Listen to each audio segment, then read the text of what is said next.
Okay, so Glenn, musta? Anong araw ngayon, Glenn? Lunes ngayon na April 22. Monday, April 22, 2024. Yes. Si Engineer Ricky, bakasyon pa, no? Bakasyon pa. Bakasyon pa. Malapit na mo ba? Duty. Duty, baka Monday, no? Monday siguro. Alright, so Glenn, meron nagtanong na engineer, no? Na engineer na baguhan pa lang.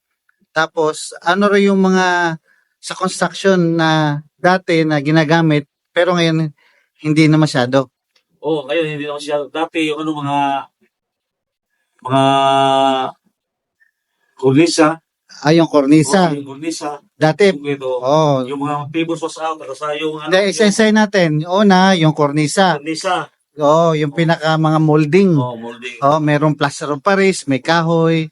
Yung sa mga kanto dyan dati. Mga bahay, talagang sa mga corner dyan, hindi exposed yan. Meron talaga mga molding yan o cornisa o cornice. Meron mga ano yan. May mga design yan. Ngayon, iba na. Shadow line ang ginagamit, no? Shadow line. Tapos yung pangalawa is yung yung pebble was out, Glenn. Was out. Yan, naano ko yan. Nabinyagan ako dati nga nung site engineer pa ako, Glenn, dati. Talagang akala ko basta-basta lang pagkabit niyang pebble was out sa wall. Hindi pala basta-basta yan, ha? So, i-research nyo na lang yung mga baguang site engineer ngayon. Huwag kayong kumpiyansa kasi hindi basta-basta yan na pinaplaster lang. May taktika yan. Gagamit pa kayo yung iba gumagamit ng spray. Kasi, pag plaster mo yan, ordinary plaster lang. Tapos, ilang minuto, i-spray mo yan para lalabas yung pebble. At tapos, i-research nyo yung mga number 5, 8, 10, 15, kung depende sa laki, no? So, ngayon, wala na yung mga baguhang mga engineer, no? Wala na, hindi na nila na-encounter yon. Yung pangatlo is yung baluster.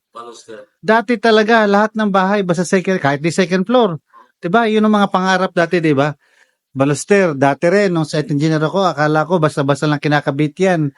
Meron palang taktika yan bago ikabit. Di ba sa kinakabit yan, ha? Take note sa mga baguang engineer na ewan ko, siguro, swerte na sa 10 project nyo na residensya kung makakabit kayo ng baluster. Hindi na baluster ngayon, eh. Wala na, eh. So, number 4 is granulitic finish. Granulitic yan.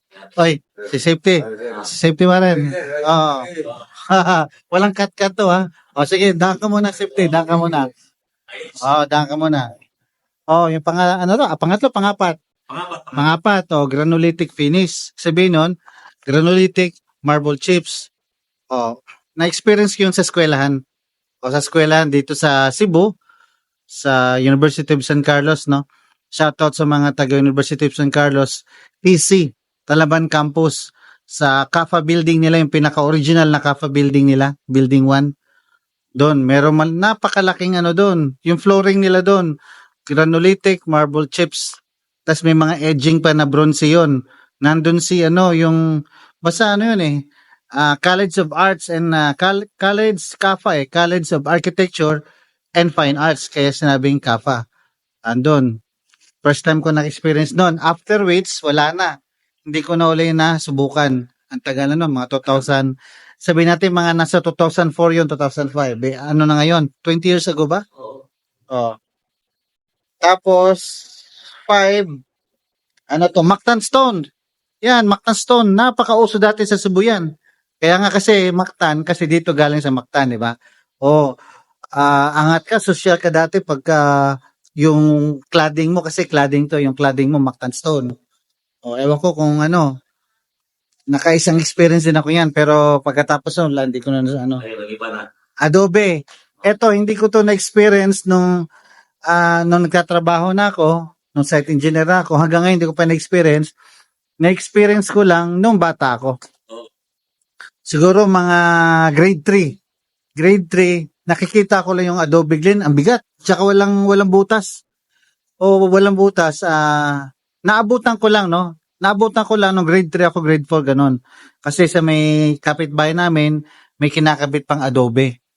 Oh, yun lang. Pero nung sa trabaho, wala na, Glenn. Nung pag-graduate ko, wala na. Hindi na ako yung Adobe. Tapos, ano pa? Anong number na yon?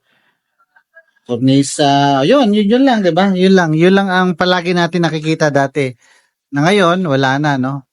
So I hope na yung mga sinabi natin, Glenn, pag-aralan nila kasi may encounter yan sa mga subdivision tapos sa mga residential na medyo pinaka-classic ba, 'di ba? Pag may nakita kong ganyan na bahay, talagang okay na okay, 'di ba?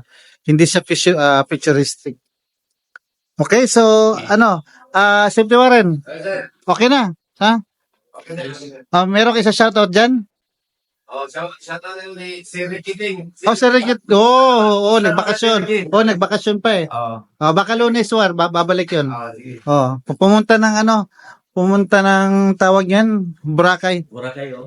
Hingi tayo ng picture. Ito, mayroon ako. Okay, sino ikaw? Sino may shoutout mo? May shoutout ako kay Engineer Edwin Malinduque. Wow, engineer, ano na yan? Sikat na, no? Rising star yan. Sige. Tayo malimutan. Oo. Ni Engineer Erwin Tisoy. Erwin Tisoy, engineer Erwin Tisoy, ha? Erwin Tisoy, teka lang. Engineer Erwin Tisoy, Engineer Erwin Amotya. teka lang, relax ka lang. Si Engineer Erwin Tisoy, nakapasar ng board exam yan na walang review center, ha?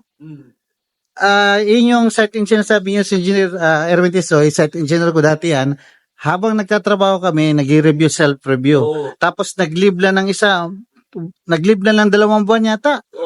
O 2 buwan, nag-self-review, hindi nagpero sa review center, pasado. Oo. So, ibig sabihin, wala sa review center yan, nasa tao yan Oo. kung magsisikap, di ba?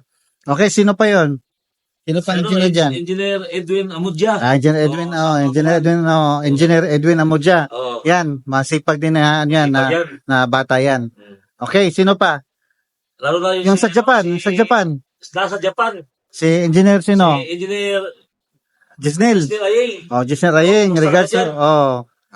regards ako dyan, regards ako sa Japan. Pagbakasyon mo, hingi kami ng chocolate, ha? Uy, si Engineer Edwin Marinduque, Rising Star.